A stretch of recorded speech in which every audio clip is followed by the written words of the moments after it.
afternoon, you're watching Mersey News Live with Kaylee Cantrell. Businesses and residents have been asked to remove tributes to the victims of the Southport stabbings.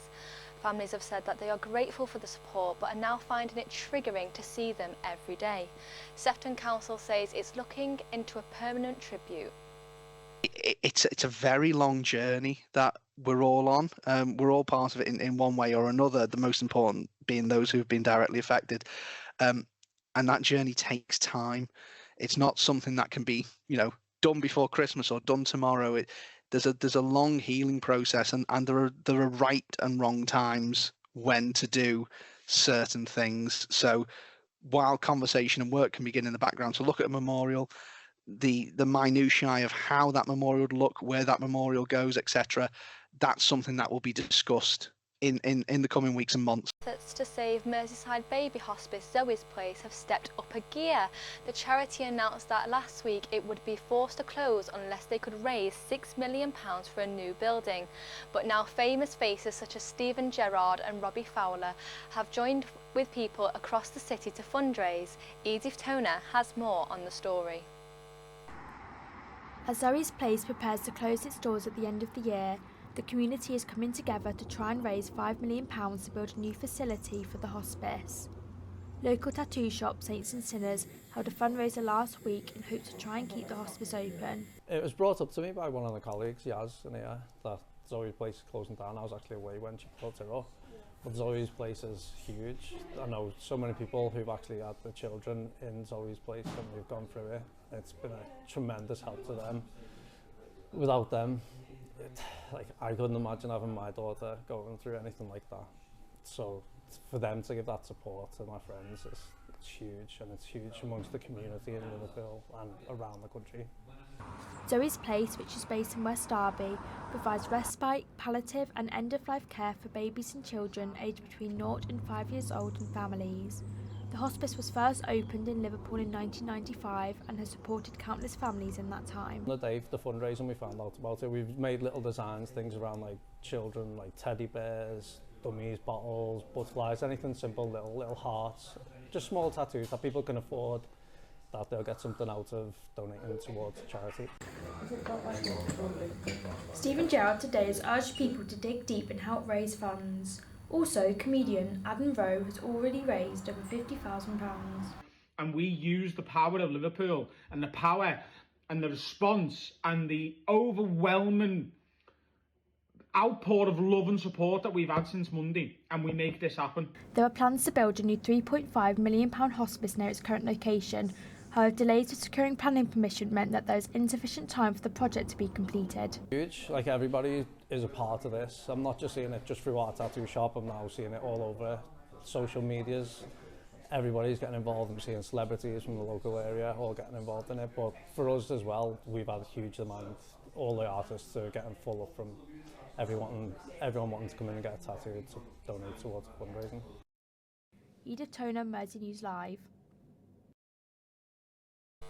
It's emerged over 50% of students skip out on meals to save money during the cost of living crisis.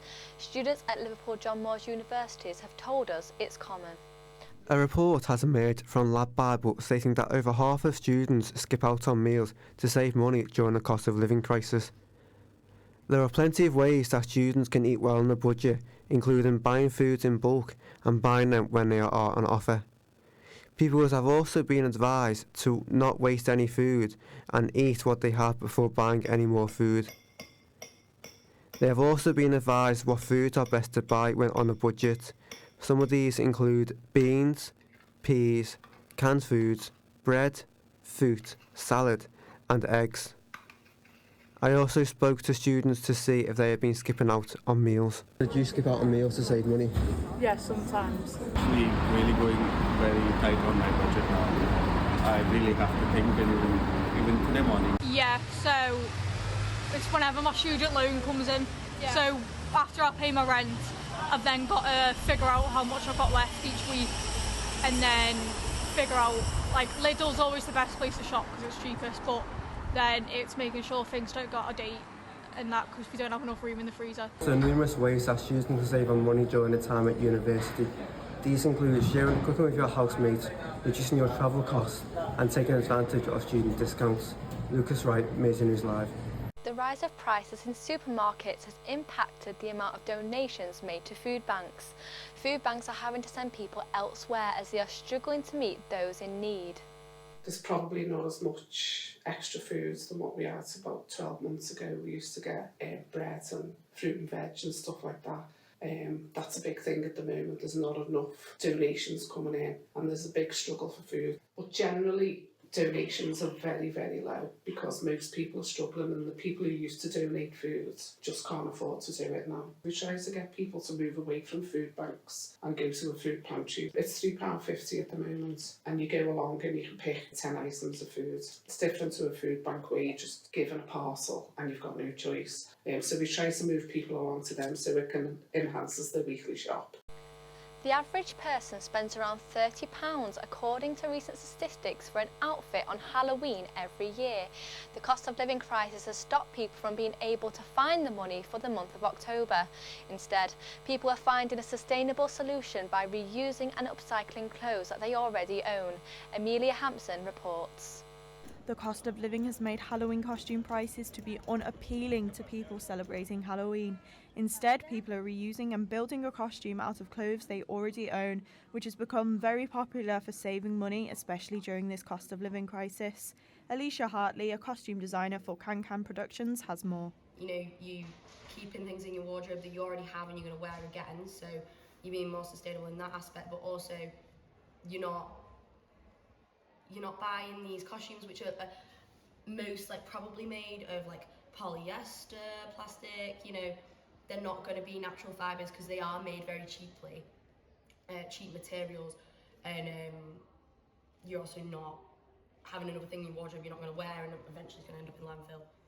Most people won't think to send it to a charity shop or sell it on Vinted because garments are now considered to be disposable, so just throw it in the bin. Having little pictures of garments that you can use that are in your wardrobe already to reuse things and create Halloween costumes. But not only is it being more sustainable, it's also about, we're in a cost of living crisis, people can't afford to be buying new outfits all the time. People are left wondering if it's worth it to spend money on a costume you're only going to wear once, when you could just reuse the clothes you already have. Amelia Hampson, MerseyNewsLive. The guitar that helped establish the Beatles' sound has returned back to Liverpool before being sold for over £1 million.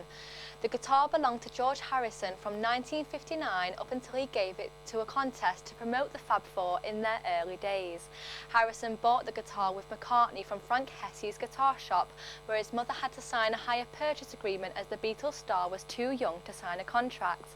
The leading music auction house, Julian's Auction, have bought the original £74 guitar back to Liverpool for public viewing before being taken to Nashville, where it's expected to fetch over £1 million. Liverpool Soup has awarded over £2,000 to its pitchers at their final event of the year. The microfunding programme that supports grassroots businesses hosted over 100 donors who all contributed to 4 local causes that would present themselves in order to win the grand prize. Nathan Coughlin has more on the story.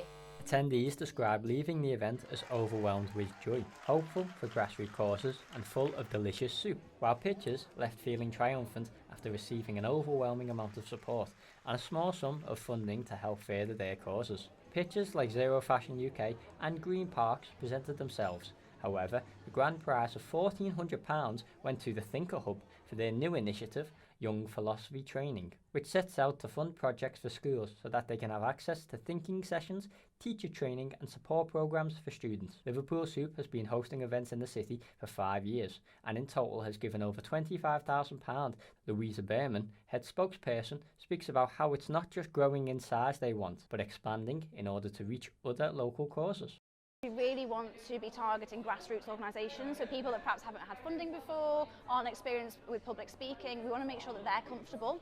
But what we would love to do is help other soups start up across the city. So there's a Wirral soup that's happening and we've helped them set up. There was also a culture soup that happened last year which we helped with.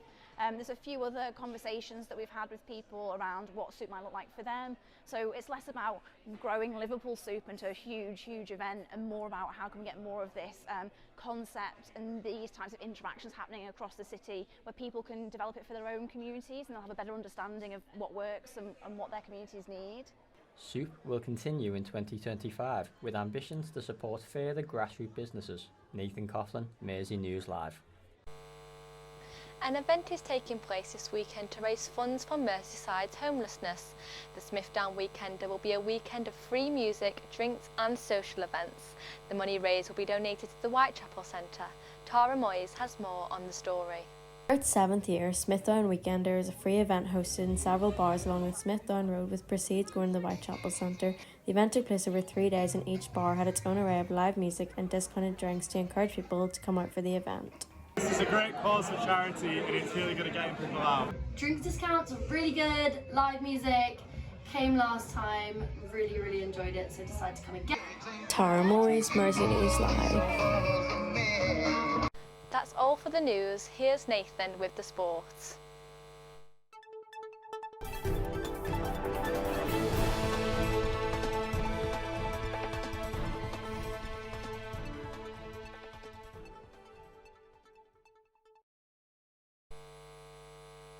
Netball fans will be happy to hear that the Super League is coming to Liverpool next year.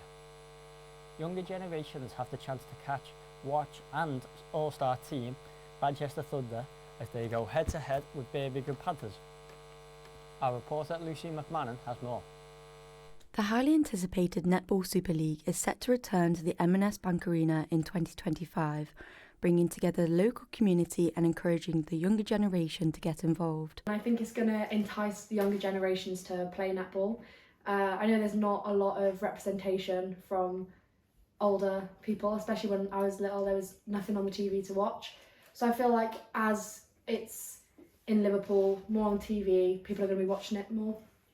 Yeah, I think it'll just make younger kids in school more aware of the sport and more likely to participate in the sport, just as they got more role models on the screen as well.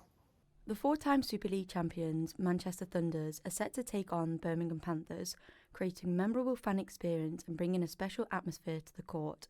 I did the Manchester Thunder training camp when I was younger because I'm from Manchester, so I've had the opportunity to play with the girls and to see sort of a lot of them progress from under 16s, under 18s now into the regional squad and see them now travel to Liverpool is really encouraging.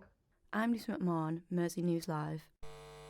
England beat Finland 3-1 over the weekend with Lee Carsley still as interim coach. Thomas Tuchel is now the favourite for the job. The FA have however made contact with Manchester City manager Pep Guardiola as the Spaniard's contract expires in the summer. And finally, the Tranmere Rovers have drawn Oldham Athletic in the first round of the FA Cup. The two sides haven't played since April 2022 when the Rovers won 2-0 to send Oldham out of the Football League. Tranmere sit 19th in League 2. That's all for sport. Thank you for watching MerseyNewsLive. Have a good evening.